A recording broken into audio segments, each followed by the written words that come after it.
السلام علیکم۔ شاید ہی کسی نے کبھی یہ سوچا ہوگا کہ ہمارا خود کا وجود ہمارے لیے ایک امتحان ہے۔ جس طرح ہماری زندگی ہمارے لیے امتحان ہے، ہماری موت ہمارے لیے امتحان ہے، اسی طرح ہمارا خود کا جسمانی وجود ہمارے لیے ایک امتحان ہے، فتنہ ہے۔ اکثر نے نہیں سوچا ہوگا، عام طور پر انسان کی عقل وہاں تک نہیں پہنچ سکتی تھی، ہم خود سے اپنے وجود کی اس سچائی کو نہیں جان سکتے تھے، اسی لیے ہمیں یہ سچائی بتا دی گئی۔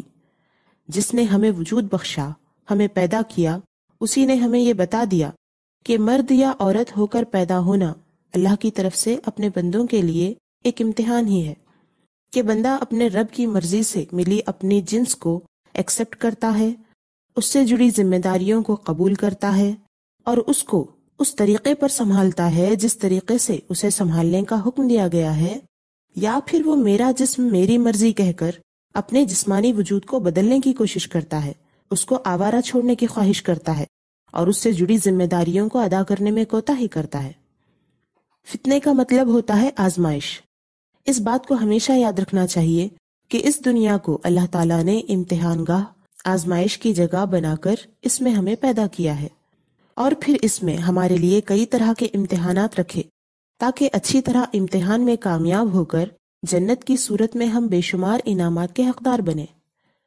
ہر انسان کی زندگی میں چند ایسی چیزیں رکھی گئی ہیں جن کے ذریعے مرتے دم تک اس کا امتحان ہوتا ہی رہتا ہے۔ ان میں سے 10 بڑے فتنوں کی ہم نے لسٹ بنا کر پیش کی تھی، اور قرآن و حدیث کی روشنی میں یہ بتایا تھا کہ جو ان فتنوں سے بچ جائے وہی دجال کے بڑے فتنے سے بچ سکتا ہے اور قبر کی آزمائش میں کامیاب ہو سکتا ہے، لہٰذا ان فتنوں کو جاننا بہت ضروری ہے۔ ان ٹاپ 10 فتنوں میں سے 9 فتنوں کی تفصیل بتائی جا چکی ہے۔ شیطان کا فتنہ، نفس کا فتنہ، خیر و شر کا فتنہ، زندگی کا فتنہ، موت کا فتنہ، جہالت کا فتنہ، اختلاف کا فتنہ، مال و دولت کا فتنہ، اولاد کا فتنہ اور عورت کا فتنہ۔ آج یہ سیریز مکمل ہوگی کیونکہ آج ہم ان میں سے آخری فتنے یعنی عورت کے فتنے کے بارے میں جانیں گے۔ آج تک ہم یہ جان رہے تھے کہ ہمارے لیے کون کس طرح فتنہ ہے، لیکن آج یہ جانیں گے کہ ہم خود کس کے لیے اور کس طرح فتنہ ہے۔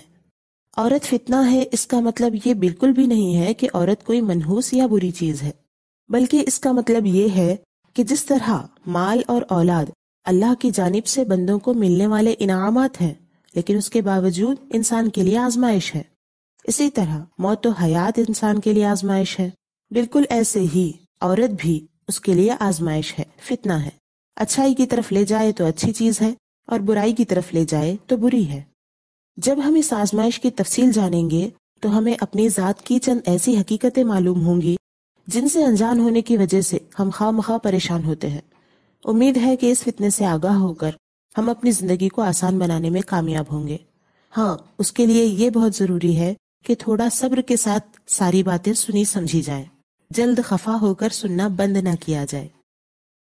سب سے پہلی بات، آپ کو تو پتہ ہی ہے کہ حقیقت سے جاہل انسان کو شیطان بڑی آسانی سے گمراہ کر سکتا ہے، لیکن آپ کو یہ نہیں پتہ ہوگا کہ اس کا یہ کام اور زیادہ آسان اس وقت ہو جاتا ہے جب اسے کوئی جاہل عورت مل جاتی ہے، کیونکہ مرد کی بنسبت عورت میں ویسے بھی عقل کچھ کم ہی ہوتی ہے، اس پر مزید اگر وہ جاہل ہو تو وہ بڑی آسانی سے شیطان کے بہکاوے میں آ جاتی ہے۔ شیطان اسے صرف گمراہ کر کے چھوڑتا نہیں بلکہ دوسروں کو گمراہ کرنے کے لیے بھی اس کا استعمال کرتا ہے۔ حضرت حسن بن صالح سے روایت ہے، فرماتے ہیں، میں نے سنا ہے کہ شیطان نے عورت کو مخاطب کر کے کہا، تو میرا آدھا لشکر ہے، تو ہی میرا وہ تیر ہے جس سے میں مارتا ہوں تو ٹھیک نشانے پر لگتا ہے، نشانہ چوکتا نہیں، اور تو ہی میرے بھید کی جگہ ہے، اور تو ہی میری مشکل اور حاجت میں قاصد ہے۔ حوالہ ابن ابی دنیا۔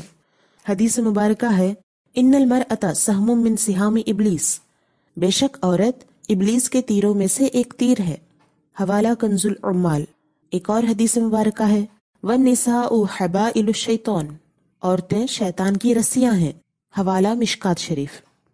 ان ساری حدیثوں میں جو بتایا گیا ہے کہ عورت شیطان کا لشکر ہے، اس کا ہتھیار ہے، رسی ہے، تیر ہے، اس کی رازدار ہے، اس کی مددگار ہے، اس سب کا مطلب یہ ہے کہ دوسروں کو گمراہ کرنے کے لیے شیطان عورت کو استعمال کرتا ہے اور بہت زیادہ استعمال کرتا ہے۔ اس کا مطلب یہ بالکل نہیں کہ مردوں کو شیطان استعمال نہیں کرتا، اور اس کا مطلب یہ بھی نہیں کہ مرد عورتوں کے لیے آزمائش نہیں ہے، بلکہ شیطان مردوں کو بھی استعمال کرتا ہے اور مرد بھی عورتوں کے لیے فتنہ ہوتے ہیں، جیسے کہ حدیث مبارکہ ہے ما من صباح الا وملکان ینادیان ویل للرجال من النساء وویل للنساء من الرجال۔ اللہ تعالیٰ کی جانب سے ہر صبح 2 فرشتے پکار کر کہتے ہیں مردوں کے لیے عورتوں کے ذریعے ہلاکت ہے اور عورتوں کے لیے مردوں کے ذریعے ہلاکت ہے، حوالہ ابن ماجہ۔ لیکن مردوں کی بنسبت عورتیں شیطان کے زیادہ کام آتی ہیں، اس کی چند وجوہات ہیں، اس کو آگے بیان کروں گی۔ بہرحال عورتوں کا وجود مردوں کے لیے زیادہ آزمائش والا ہے، اس لیے اللہ کے رسول صلی اللہ علیہ وسلم نے فرمایا ما ترکت بعدی فتنةً اضر علی الرجال من النساء، میں نے اپنے بعد مردوں کے لیے عورتوں سے زیادہ نقصان دہ کوئی فتنہ نہیں چھوڑا، حوالہ بخاری شریف، مسلم شریف۔ نبی پاک صلی اللہ علیہ وسلم جانتے تھے کہ عورتیں خود بھی شیطانی دجالی فتنوں میں زیادہ پڑتی ہیں اور مردوں کو بھی دجالیت کا شکار کرا دیتی ہیں، اس لیے آپ نے امت کو اس سے آگاہ فرما دیا اور اسے سب سے بڑا فتنہ کہا۔ جب دجال ظاہر ہوگا اس وقت بھی عورتیں ہی زیادہ تعداد میں اس سے امپریس ہوں گی اور اس کو خدا مانیں گی، معاذ اللہ، یہاں تک کہ عورت ہی اس کی اسپیشل سیکیورٹی بنی ہوگی۔ ان سب باتوں کی دلیلیں سن لیں۔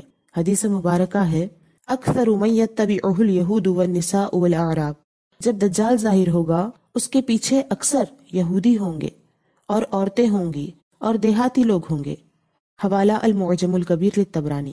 ایک اور حدیث میں ہے کہ جب دجال ظاہر ہوگا تو اس کی طرف سب سے زیادہ عورتیں جائیں گی، یہاں تک کہ آدمی اپنے گھر میں اپنی ماں، پھوپھی، بہن، بیوی اور بیٹی کو اس ڈر سے باندھ دے گا کہ کہیں وہ دجال کی طرف نہ چلی جائے، حوالہ المعجم الاوسط للطبرانی، مسند احمد۔ اس کے علاوہ ایک عورت ہی ہوگی جو دجال کے بارے میں لوگوں کو دھمکائے گی کہ اس کی بات نہیں مانو گے تو انجام برا ہوگا۔ حدیث مبارکہ میں ہے کہ دجال جہاں پر بھی جانے کا ارادہ کرے گا تو ایک لعیبہ نامی عورت اس سے پہلے وہاں پر جا کر لوگوں سے کہے گی دجال تمہاری طرف آ رہا ہے، لہٰذا اس سے ڈرو اور اس کی مخالفت کرنے کے نتیجے کو بھی جان لو، حوالہ کنز العمال الفتن لنعیم ابن حماد۔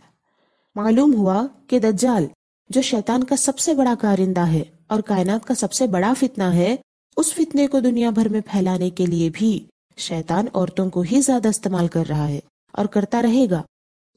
ہمارے اندر کبھی دینداری، ایمانداری جاگ جائے تو ہم یہ تو محسوس کر لیتے ہیں کہ دنیا بھر میں بے حیائی، بدکاری، بے ایمانی پھیل چکی ہے، لیکن یہ نہیں سمجھ پاتے کہ اس کو پھیلانے میں ہمارا بھی حصہ ہے۔ اس میں ہر اس عورت کا حصہ ہے جس نے خود اپنے فتنے کو نہیں سمجھا، پھر وہ جان بوجھ کر یا انجانے میں شیطان کا مہرا بنتی رہی، اس کا کام کرتی رہی۔ ہم یہ بھی نہیں دیکھ پاتے کہ اپنے بچوں کو بھی ہم دجالی مہرا بنا رہے ہیں۔ اس طرح ہم ہمارے دور میں دجالیت کو پھیلانے میں اپنا حصہ لکھا رہے ہیں۔ آنے والے دور میں دجال کے ظاہر ہونے تک ہر عورت اپنا حصہ لکھاتی رہے گی۔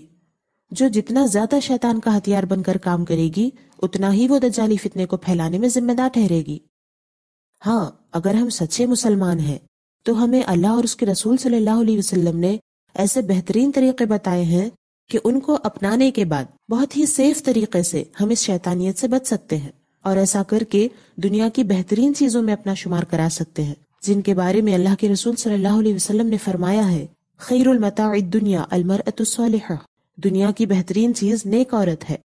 اگر ہم خود کو فتنہ بننے سے بچانا چاہتے ہیں تو بیٹھ کر سوچتے رہنے سے کچھ نہیں ہوگا۔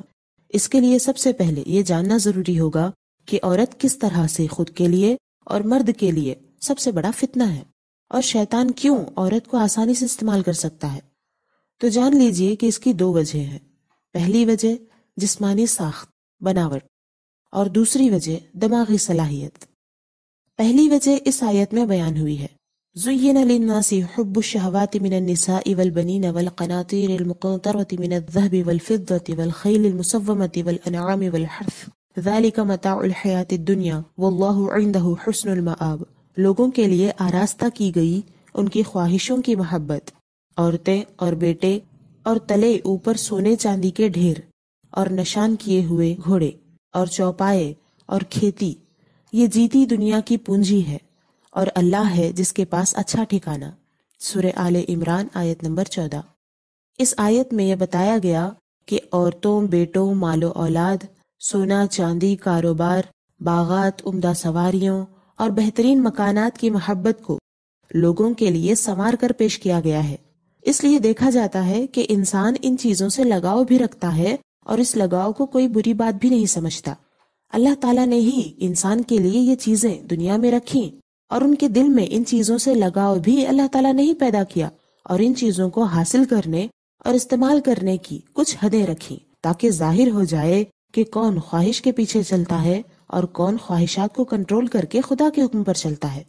صرف یہی نہیں بلکہ دنیا بھر کا سارا سامان جو خوبصورت بنایا گیا ہے وہ اسی طرح کی آزمائش کے لیے ہے۔ اللہ تعالیٰ نے ارشاد فرمایا اِنَّا جَعَلْنَا مَا عَلَى الْأَرْضِ زِينَةً لَهَا لِنَبْلُوَهُمْ أَيُّهُمْ أَحْسَنُ عَمَلًا، بے شک جو کچھ زمین پر ہے اسے ہم نے زینت بخشی کہ انہیں آزمائیں ان میں سے کس کے کام بہتر ہے۔ سورہ کہف آیت نمبر 7۔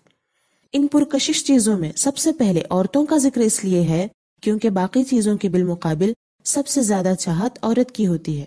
اس لحاظ سے مردوں کے لیے عورت سب سے بڑی آزمائش ہے کہ اس کو پانے کے لیے یا اس کو پانے کے بعد بندے اللہ کے احکام پر چلتے ہیں یا ان کے لیے اپنے رب کے احکام کو بھول بیٹھتے ہیں۔ اگر بھول جاتے ہیں تو پھر وہ عورت اگرچہ بیوی ہو وہ اس کی دشمن کہلاتی ہے۔ ایسے بیویوں کے بارے میں فرمایا یا ایھا الذین آمنوا ان من ازواجکم و اولادکم عدوا لکم فاحذروہم، اے ایمان والو تمہاری کچھ بیویاں اور بچے تمہارے دشمن ہیں تو ان سے احتیاط کرو۔ سورہ تغابن آیت نمبر 14۔ عورت کا خود کے لیے اور دوسروں کے لیے فتنہ بننے کی دوسری وجہ اس حدیث میں ذکر ہے۔ نبی کریم صلی اللہ علیہ وسلم نے عورتوں سے خطاب کرتے ہوئے فرمایا ما رأیت من ناقصات عقل و دین اذهب للب الرجل الحازم من احداکن، میں نے تم سے زیادہ کسی کو عقل اور دین میں ناقص یعنی کم ہونے کے باوجود پختہ رائے والے مرد کی عقل کا اڑا لے جانے والا کسی کو نہیں دیکھا۔ حوالہ بخاری شریف۔ مطلب کہ عورت مرد کی بنسبت کم عقل مند ہونے کے باوجود مردوں کی عقلوں پر حاوی ہو جاتی ہے۔ حاوی ہونے کی وجہ تو وہی ہے جو پہلے ذکر ہوئی کہ عام طور پر مرد عورت کی طرف زیادہ کھنچاؤ رکھتا ہے، جس کی وجہ سے وہ اس کے سامنے اپنی پوری عقل استعمال نہیں کر پاتا، اور عورت اپنے ڈیمانڈ کی وجہ سے اس کے سر پر سوار ہو جاتی ہے۔ خیر یہ تو الگ بات رہی، ہم اپنے اصل سوال کے جواب کی طرف آتے ہیں کہ عورت کے بڑے فتنہ ہونے اور شیطان کا ہتھیار ہونے کی دوسری وجہ ہمیں اس حدیث سے معلوم ہوئی کہ عورت آدمی کے بالمقابل کم عقل ہوتی ہے، اس وجہ سے وہ شیطان کے بہکاوے میں جل آتی ہے۔ نہ صرف خود بہک جاتی ہے بلکہ ٹھیک ٹھاک عقل والوں کو بھی اپنے پیچھے لے جاتی ہے۔ عورت کی ان دو خاصیتوں کو ہی شیطان خوب استعمال کر رہا ہے۔ ایک تو ہر جگہ اس کے جسم کی نمائش عام کر کے حیا ختم کر رہا ہے، جس کا سیدھا اثر انسان کے ایمان پر ہو رہا ہے۔ رسول اللہ صلی اللہ علیہ وسلم نے فرمایا حیا اور ایمان ایک دوسرے کے ساتھی ہیں، جب ایک اٹھ جاتا ہے تو دوسرا بھی اٹھا لیا جاتا ہے۔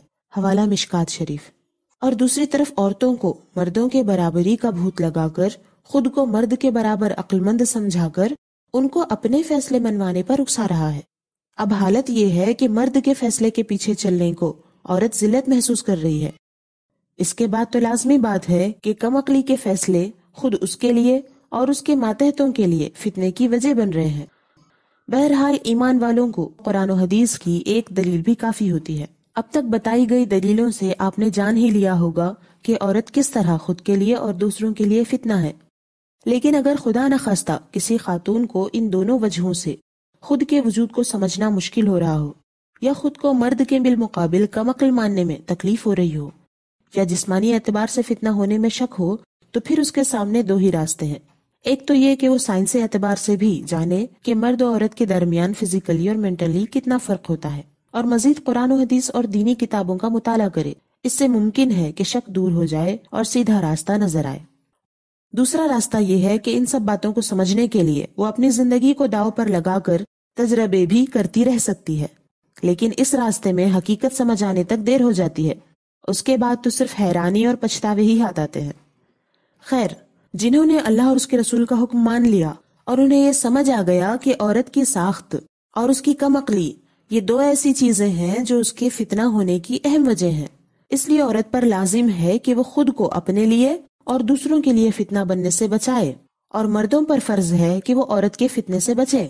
تو اب ان لوگوں کے سامنے اہم سوال ہے کہ کیسے، جبکہ کل کائنات میں انسانی صورت میں یہ دو ہی جنسیں بستی ہیں، مرد اور عورت۔ انسانیت کی حیثیت سے دونوں کو ایک دوسرے سے کئی کام پڑتے ہیں۔ خاص طور سے اس دور میں تو شاید ہی کوئی جگہ ہوگی جہاں دونوں جنسوں کو ایک دوسرے کا سامنا نہ ہوتا ہو۔ غیر اسلامی ملکوں کی تو بات ہی کیا، اسلامی کہلانے والے ملکوں میں بھی اس آزمائش کو آسان بنانے کے انتظامات نہیں ہیں، تو ہم اس فتنے سے کیسے بچیں؟ جواب یہی ہے کہ ایسی صورت میں ہمیں خود ہی اپنی حفاظت کرنی ہوگی۔ جب ہم صاف دیکھ رہے ہیں کہ دشمن شیطان اور اس کے چیلے فتنوں کو بڑھاوا دے رہے ہیں، تو دیکھا دیکھی کام کرنا چھوڑ کر ہمیں خود اپنی سلامتی کے راستے تلاش کرنے میں محنت کرنی ہوگی، ورنہ کہیں ایسا نہ ہو کہ سونے جاگنے اور سوچنے سمجھنے میں ہی اتنی دیر ہو جائے کہ کسی دن ہم یا ہماری نسل ایمان سے ہاتھ دھو بیٹھے اور دجال کے لشکر میں نظر آئے، معاذ اللہ۔ سب سے بڑی خوشخبری کی بات تو یہ ہے کہ نئے راستے ہمیں بنانے کی ضرورت نہیں ہے، ہماری حفاظت کے راستے پہلے سے بنے ہوئے ہیں، ہمیں صرف تلاش کر کے ان پر چلنا ہے۔ مطلب یہ کہ بالکل ٹائم ویسٹ کیے بغیر ابھی کے ابھی ہم اس شیطانی شکنجے سے نکل سکتے ہیں۔ پھر شیطان اپنے سر پر مٹی ڈالے گا کہ اب میں کیسے جال بچھاؤں۔ بہرحال وہ تو بڑا ضدی اور ڈھیٹ ہے، پھر کوئی نہ کوئی طریقہ نکال ہی لے گا انسانوں کو گمراہ کرنے کا، لیکن کم سے کم ہم تو اس کے استعمال کی چیز بننے سے بچ جائیں گے، جو کہ بربادی سے خود کو بچانے کے لیے بہت بڑا کام ہے۔ یقین مانیے، صرف اٹھ کر ایک راستے پر چلنے کی دیر ہے کہ ہم شیطانی ٹیم سے نکل کر جنتی ٹیم میں شامل ہو سکتی ہیں۔ تو کیا آپ کا ارادہ ہے کہ خود کو شیطان کی رسیاں اور شیطان کا ہتھیار بننے سے بچائیں؟ اگر ہاں تو صرف 2 کام کرنے ہیں۔ ایک تو اپنے وجود کی خوبصورتی کو چھپانے کے لیے حیا اور پردہ کرنا ہے، دوسرا جہالت دور کرنے اور عقل کا صحیح استعمال کرنے کے لیے علم حاصل کر کے اس پر عمل کرنا ہے۔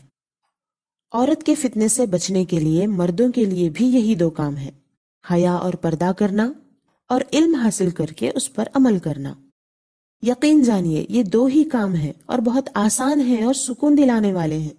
اس کے باوجود اکثر مرد و عورتیں ان کاموں کا ارادہ نہیں کرتے۔ وجہ یہ ہوگی کہ یا تو انہیں فتنہ پھیلانے میں ہی مزہ ملتا ہوگا، یا پھر میرا جسم میری مرضی جیسی سوچ رکھتے ہوں گے، یا پھر گہری نیند میں سوئے ہوئے ہوں گے۔ اگر آپ کو ایسے کوئی نظر آ جائے تو جگانے کی کوشش ضرور کریں، لیکن اس سے پہلے خود کو جگا دیں، یعنی کہ یہ دونوں کام کرنے لگ جائیں۔